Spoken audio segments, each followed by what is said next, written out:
اعوذ باللہ من الشیطان الرجیم بسم اللہ الرحمن الرحیم. ڈیئر اسٹوڈنٹس، السلام علیکم. ڈاکٹر رانا یوسف آپ سے مخاطب ہوں. آج کا میرا جو ٹاپک ہے یہ concepts and assumptions in economics of education. یعنی ایجوکیشن کے اندر جو مختلف ٹرمز یوز ہوتی ہیں ان ٹرمز کا کنسیپٹ کیا ہے، اس کی کیا ہمارے اندر اس کا ایک کنسیپٹ بنتا ہے، تصور کیا بنتا ہے، اور اس سے ہم کیا ازیوم کرتے ہیں، کیا اس سے مراد لیتے ہیں. تو آئیں ہم یہ کوڈ جو ہے 6565 کا یونٹ نمبر 2 ہے، ہم اس کے اوپر بات کرتے ہیں. تو آئیں ہم نیکسٹ سلائیڈ کی طرف چلتے ہیں اور دیکھتے ہیں کہ کیا ہے. سب سے پہلی چیز جو ہے وہ ہے the humanity capital, the human capital theory, یعنی انسانی سرمایہ کا نظریہ.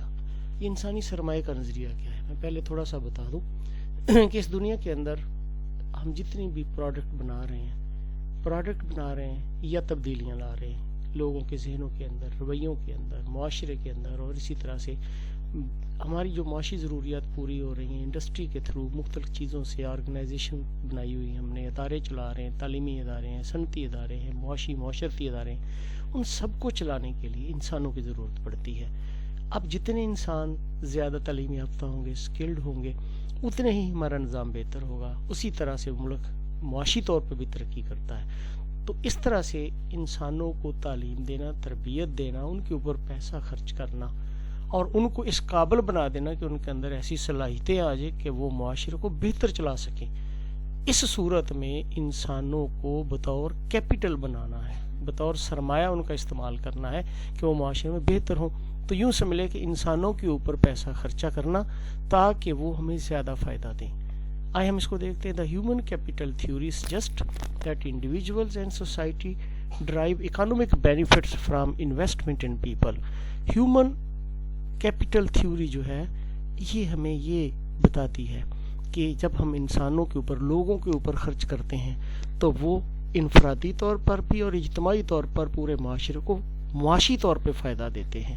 یعنی جو لوگ معاشیات سے جڑ جاتے ہیں، جو فائدہ مند ہوتے ہیں معاشرے کے لیے، ان کا فائدہ پورے معاشرے کو اور افراد کو بھی پہنچتا ہے. The human capital theory as propounded by early economist constitute the theoretical root for the current study to examine the relevance of investment in human resources.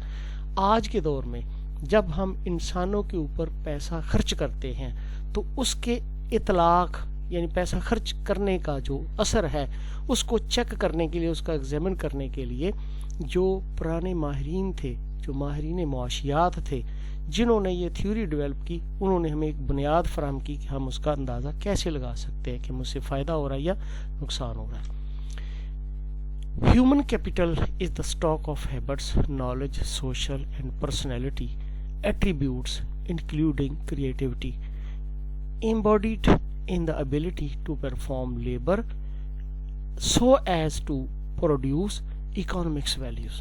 دیکھیں ہر انسان کے اندر ابیلٹیز ہوتی ہیں، صلاحیتیں ہوتی ہیں کام کو کرنے کی، لیکن جب تک اس کے پاس سکل نہیں ہوتی، جب کہ اس کے پاس علم نہیں ہوتا، جب اس کے پاس سماجی سکل نہیں ہوتی، معاشی اور معاشرتی طور پہ پنپنے کی صلاحیتیں نہیں ہوتی، وہ سکل نہیں ہوتی، تب تک اس کی ایبلٹیز جو ہوتی ہیں وہ بے مقصد ہوتی ہیں.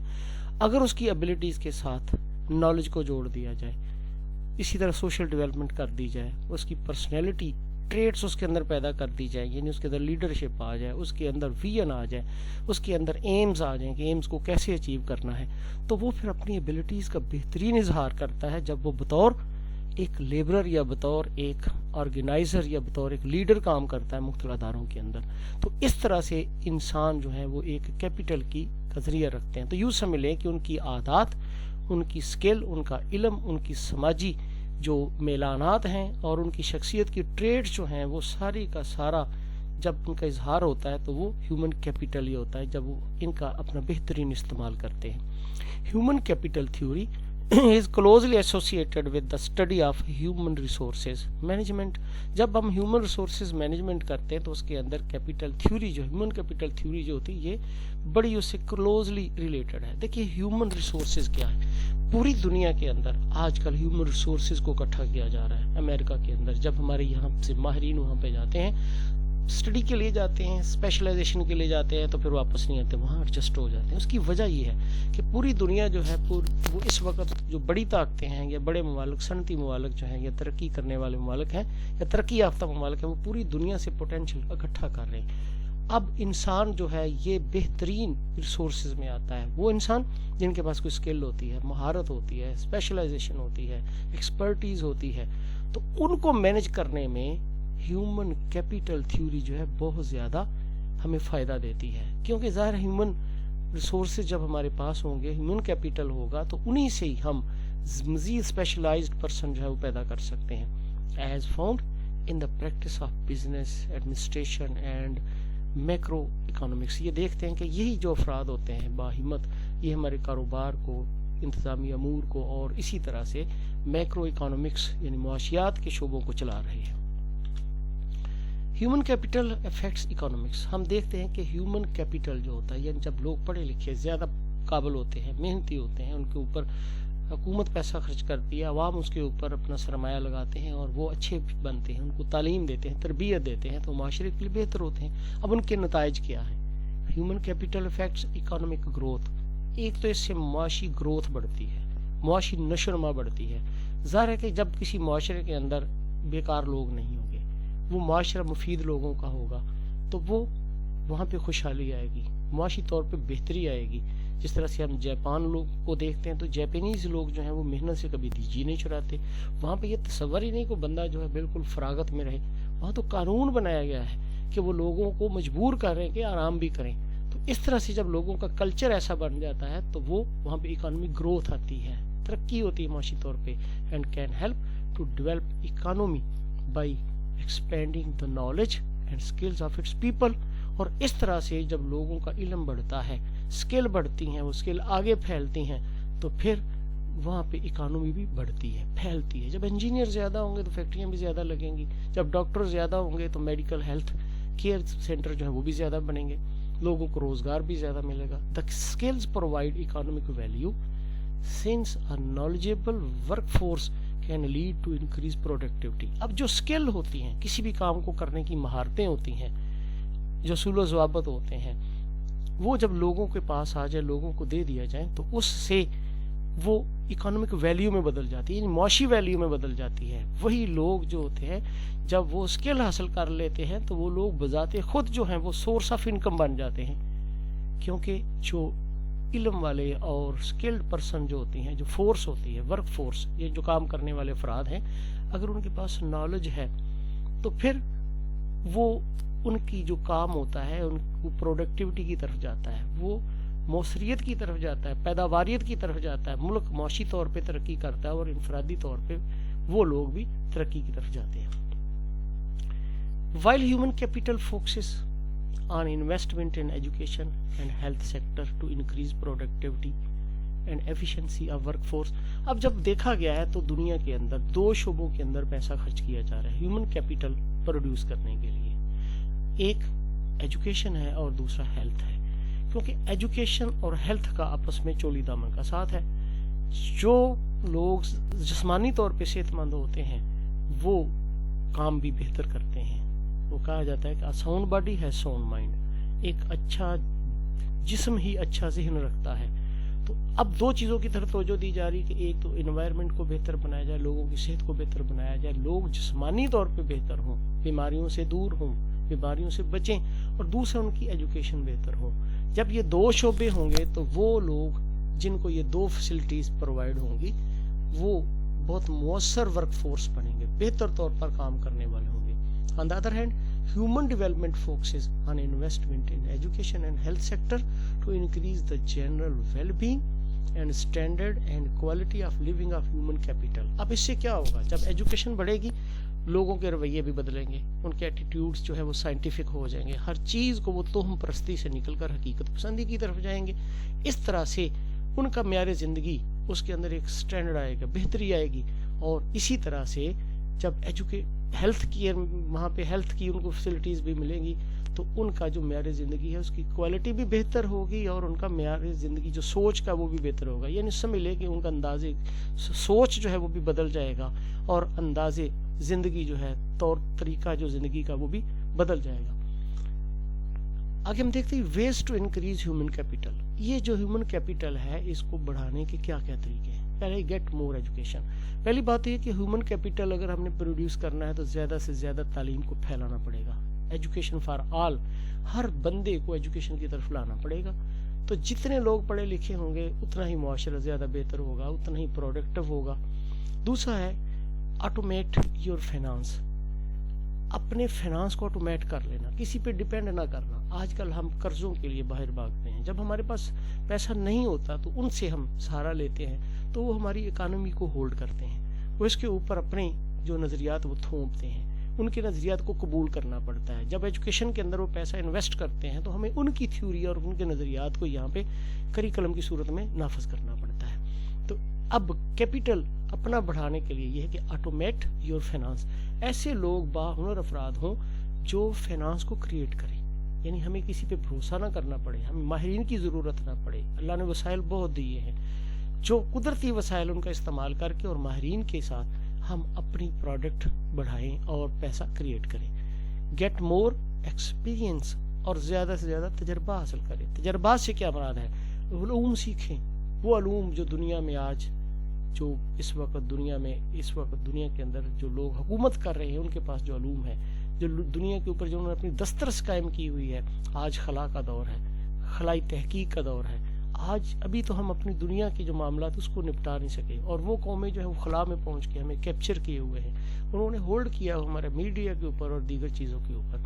تو دوسری بات یہ ہے کہ ایکسپیرینس کو کریں, اپنے تجربات زیادہ ہوں. Explore beyond your industry. ہمارے پاس جو ہے ہم اس سے آگے سوچیں. انڈسٹری سے مراد ہماری جو شعبہ جات ہیں جہاں پہ ہماری مختلف چیزیں بنتی ہیں, صرف ان پر اکتفا نہ کریں کہ ہماری ضرورتیں پوری ہوتی ہیں, آنے والے تقاضوں کے مطابق بھی آگے بڑھیں. اور انڈسٹری سے مراد ہوتا ہے محنت ہونا. جو ہمارے پاس پوٹینشیل ہے اس کو مزید آگے بڑھائیں, اس سے آگے بھی سوچیں. Improve your public speaking and presenting skill. اب ہمارے پاس اسکل بھی ہیں, ہمارے پاس نظریات بھی ہیں, ہمارے پاس اپنے علوم بھی ہیں, سب کچھ ہے, ہمارے آباء و اجداد کا ورثہ ہے. کیا ہمارے اندر یہ ایبلٹی ہے کہ ہم اس کو گلوبلائز کریں, پوری دنیا کے اندر اپنے نظریات کو پھیلائیں؟ اب گلوبلائز کا مطلب یہ ہے, گلوبلائزیشن کا مطلب یہ ہے کہ گلوبلائزیشن سے فائدہ وہ اٹھاتے ہیں جو اس سے کوئی نہ کوئی مالی وسائل لے رہے ہیں, اپنے نظریات کو دوسروں تک پہنچا رہے ہیں. جو گلوبلائزیشن سے جڑا ہوا ہے لیکن فائدہ کوئی نہیں لے رہا, اس کو گلوبلائزیشن کا کوئی فائدہ نہیں ہے. تو ہمیں اپنے معاملات کو دوسروں تک پہنچانے کا, یعنی ہمارے اندر اسپیکنگ پاور ہو, ہمارے اندر وہ طریقہ ہو کہ ہم اپنے جو پیغام ہے دوسروں کو پہنچا سکیں, اور اس طرح سے اپنے معاملات کو دوسروں تک پیش کر سکیں, اپنی اسکل کو اور اپنی مہارتوں کو, اس سے ہم پیسہ کمائیں. جس طرح سے آج آرمی کے اندر ہم دیکھتے ہیں کہ آرمڈ فورسز نے اتنی ترقی کی ہے کہ یہاں پہ ہم بڑے جدید جو ہے وہ جہاز بھی بنا لیے ہیں, جنگی جہاز بنا لیے ہیں, ٹینک اور بنا لیے ہیں. تو اس شعبے میں ہماری جو اپروچ ہے وہ دوسروں تک پہنچ گئی ہے. اسی طرح سے پبلش یور تھاٹ, اپنے خیالات کو پبلش کریں, اپنے نظریات کو لوگوں تک پہنچائیں. ہم دوسروں کے نظریات کو فالو کر رہے ہیں لیکن جو ہمارے اپنے آباء و اجداد تھے ان سے ہم دور ہوتے جا رہے ہیں. اس کے ساتھ ہم دیکھیں جی ایفیشنسی کیا ہے. ایفیشنسی کارکردگی کی بہتری. The state or quality of being efficient, یعنی کسی کام کے مؤثر ہونے کی حالت یا اس کا معیار. are able to accomplish something with the least waste of time and effort, یا یوں کہہ لیں کہ کسی کام کو اس طرح سے کرنا کہ اس میں وقت اور آپ کی محنت جو ہے وہ کم سے کم صرف ہو. یہی دنیا کے اندر آج کل آؤٹ پٹ لیا جا رہا ہے کہ ان پٹ بہت تھوڑا ہو اور آؤٹ پٹ بہت زیادہ ہو, یعنی آپ انرجی اور ٹائم بہت کم لگائیں اور آپ کو بہت زیادہ پروڈکٹ مل جائے. کمپیٹنسی ان پرفارمنس, یوں سمجھ لیں کہ کسی کام کی کارکردگی میں جو آپ کی کمپیٹنسی ہے, آپ کی اہلیت ہے, اسی کو ایفیشنسی بولتے ہیں. Accomplishment of or ability to accomplish a job with a minimum expenditure of time and effort. دیکھیں یہ ہماری جو انرجی ہے, ایفرٹ ہے, کوشش ہے اور ٹائم, یہ بہت قیمتی ہیں, بہترین سرمایہ ہے. ہم اگر ان کا کم سے کم ضیاع کر کے, کم سے کم خرچہ کر کے زیادہ سے زیادہ چیز کو حاصل کر سکیں یا کسی کام کو مکمل کر لے تو یہ ایفیشنسی کہلاتی ہے. The comparison of what is actually produced or performed with what can be achieved with the same assumption of resources, money, time, labor, etc. اب اس کو یوں بھی بیان کر سکتے ہیں کہ کچھ چیزیں ہوتی ہیں جو عام معمول کے مطابق پیدا کی جا رہی ہوتی ہیں. اگر ہم ایسے میتھڈ استعمال کریں اور اتنا ہی سرمایہ لگائیں, اتنا ہی وقت خرچ کریں اور اس کی پیداوار میں نمایاں فرق آ جائے, تو پہلی اور دوسری حالت کے درمیان جو فرق نکالیں گے اس کو ہم ایفیشنسی بولتے ہیں. It is an important factor in determination of productivity. اب کسی بھی ملک کے اندر پیداواریت کو سامنے رکھنے کے لیے, پیداواریت کے موضوع کو سامنے رکھنے کے لیے, اس کے نقطہ نظر کو سامنے رکھنے کے لیے یہ بات بہت اہم ہے کہ ہماری ایفیشنسی ہونی چاہیے, ہماری کارکردگی بہتر ہونی چاہیے. مزید ہم دیکھتے ہیں جی, signifies a peak level of performance that uses the least amount of input to achieve the highest amount of output. یعنی عام لفظوں میں ہم اس بات کو اہمیت دیتے ہیں کہ ایفیشنسی سے مراد یہ ہے کہ ہم تھوڑے انپٹ سے زیادہ سے زیادہ آؤٹ پٹ حاصل کریں. انپٹ سے مراد ہوتا ہے کہ ہم جو اپنی قوت, جو پیسہ کسی چیز پہ لگاتے ہیں, اور آؤٹ پٹ سے مراد یہ کہ جو پیداوار ہم اس سے لیتے ہیں وہ ہمارا آؤٹ پٹ ہے. It minimizes the waste of resources such as physical materials, energy and time while accomplishing the desired output. اب ایفیشنسی سے ملتا کیا ہے؟ ایفیشنسی سے ہمیں یہ ملتا ہے کہ ہم اپنے جو وسائل ہیں ان کا استعمال کم سے کم کرتے ہیں, اس کی ویسٹیج نہیں ہونے دیتے, وقت بچاتے ہیں, اپنا مٹیریل بچاتے ہیں, کم ویسٹیج کے ساتھ زیادہ سے زیادہ ہم آؤٹ پٹ لیتے ہیں. اب آتے ہیں ایکویٹی. ایکویٹی کیا ہے؟ In finance and accounting, equity is the value attributable to the owners of a business. اب کسی بھی بزنس کے اندر جو ایک اونر کو ملتا ہے, جو اس کو ملتا ہے وہ اس کی ایکویٹی ہے. ایکویٹی میں کیا ہے؟ جب ہم اکاؤنٹ کی بات کرتے ہیں تو اکاؤنٹ کے اندر دو چیزیں ہوتی ہیں, کیپٹل ہوتا ہے اور دوسری جانب جو لائبلٹیز ہوتی ہیں. اب کیپٹلز کے اندر رننگ کیپٹل ہوتا ہے پیسے کی صورت میں, اور ساتھ ساتھ اس کے جو اس کے ایسٹس ہوتے ہیں وہ ہیں, اور دوسری یعنی وہ سارے ایسٹس میں آ جاتے ہیں جو فکسڈ ایسٹس پہ جس میں بلڈنگ وغیرہ ہوتا ہے, اور دوسری جانب لائبلٹیز ہوتی ہیں جو اس کے اخراجات ہیں وہ آتے ہیں. اب دونوں جو ہے وہ ملا کے ان میں سے جو فرق آتا ہے, جو اس کو نفع ملتا ہے, جو اس کو ایٹریبیوٹ ہوتا ہے, جو بھی اس کے نام ہے, اس کو ہم ایکویٹی کا نام بولتے ہیں. The book value of equity is calculated as the difference between assets correctly identifying as liabilities. اب ہوتا کیا ہے کہ جب ہم ایسٹس کی کیلکولیشن کر لیتے ہیں اور اسی طرح سے صحیح طور پہ لائبلٹیز کا بھی اندازہ لگا لیتے ہیں, تو یہ لائبلٹیز اور جو اس کے ایسٹس ہیں اس کے درمیان جو فرق ہے اس کو ہم ایکویٹی بولتے ہیں. Liabilities are legal obligation or debt owed to another person or community. Liability سے مراد دیکھیں, ایسٹس تو وہ ہیں جو اس کے اپنے ہیں, اور لائبلٹیز وہ ہیں جو اس نے قانونی طور پہ کسی اور بندے کو دینا ہوتا ہے قرض کی صورت میں. تو اس طرح سے ہم لائبلٹی کی جب بات کرتے ہیں تو ایکویٹی کی بات کرتے ہیں تو ایکویٹی سے مراد یہ ہوتی ہے کہ ایک بندہ جو ہے وہ کیا اچیو کر رہا ہے کسی چیز سے. اب ایجوکیشن کے اندر ہم ایکویٹی کو دیکھتے ہیں تو education equity also referred to as equity in education is a measure of achievement, fairness and opportunity in education. دیکھیں جب ہم نے کاروبار میں ایکویٹی کی بات کی تو ہم جب دیکھتے ہیں کہ اس کی لائبلٹیز نکال کر جو ایسٹس میں یعنی اس کو فائدہ پہنچتا ہے, جو ایسٹس اس کے بڑھتے ہیں وہ اس کی ایکویٹی ہے. اور یا ایجوکیشن میں ہم دیکھتے ہیں کہ جب کسی سسٹم کے اندر آپ فیئرنیس لے آتے ہیں, خوبصورتی لے آتے ہیں, نظام اچھا ہو جاتا ہے ہر طرح سے, پرفارمنس کے لحاظ سے, آؤٹ پٹ کے لحاظ سے, مینجمنٹ کے لحاظ سے, تو وہ ہماری ایکویٹی ہوتی ہے. اپرچونٹی ان ایجوکیشن, اور جب مواقع زیادہ ملتے ہیں, زیادہ پیدا ہوتے ہیں ایجوکیشن کے اندر, مزید اور آگے ادارے بڑھتے ہیں.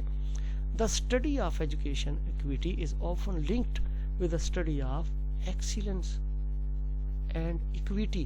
اب جب equity کو ایجوکیشن میں لیتے تو اس سے مراد ایکسیلنس ہے, شانداریت, اعلیٰ پن, کہ کتنا ہم آگے بڑھے ہیں دوسروں سے, ہمیں کیا اچیو ہوا ہے, اس کو ہم equity میں لیتے ہیں. ایجوکیشنل